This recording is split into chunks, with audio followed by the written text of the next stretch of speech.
મારા દરેક વાલા મિત્રોને જય શ્રી કૃષ્ણ। મારું નામ કમલેશ દવે, સામવેદ આચાર્ય, સુરત, ગુજરાતી।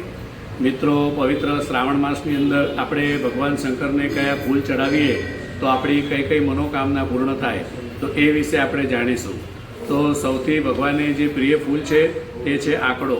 ભગવાન શંકરને આકડો ચડાવવાથી આપણાને મોક્ષનું પ્રદાન થાય છે અને ભૌતિક સુખ જે કહીએ એ ભૌતિક સુખની પ્રાપ્તિ થાય છે। આંકડો બે પ્રકારનો આવે છે, એક સફેદ આંકડો આવે છે, લાલ આંકડો આવે છે। એ બંને આંકડા ભગવાન શંકરને ચડાવી શકાય છે।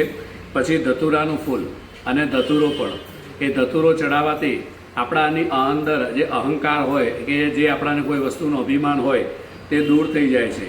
કોઈ આપણા ઉપર જો ઈર્ષા કરતું હોય તો એ ઈર્ષ્યા પણ કોઈ આપણા ઉપર કરી નહીં શકે, બધા આપણી સાથે પ્રેમ ભાવ રાખતા થઈ જાય છે અને આપણા ત્યાં સુયોગ્ય સંતાનની પ્રાપ્તિ થાય છે। એટલે આપણે જેવી સંતાનની ઈચ્છા હોય એવી સંતાનની પ્રાપ્તિ થાય છે।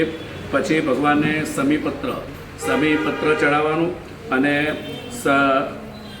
કરેણનું ફૂલ એ ભગવાનને ચડાવવાથી કહેવાય છે કે દરેક પાપોનો નાશ થઈ જાય છે। જાણતા અજાણતા જે પાપ થયા હોય એ પાપોનો નાશ થઈ જાય છે અને ઘરની અંદર દરેક પ્રકારની સુખ અને શાંતિ આપણાને પ્રાપ્તિ થાય છે।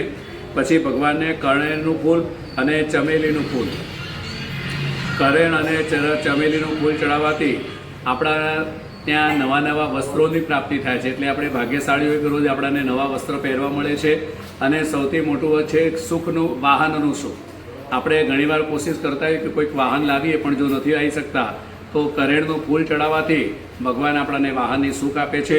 અને પછી છે બેલા ફૂલ, એટલે બેલાની ઉપર એવું ફૂલ આવે છે, એ ભગવાનને ચડાવવાથી આપણા ત્યાં કોઈ છોકરા કે છોકરીઓને કોઈ લગ્નની અંદર કોઈ સમસ્યા આવતી હોય, કોઈ વિવાહમાં વિલંબ થતો હોય તો આ બધું દૂર થઈ જાય છે અને શુભ અને સારા ફળની પ્રાપ્તિ થાય છે।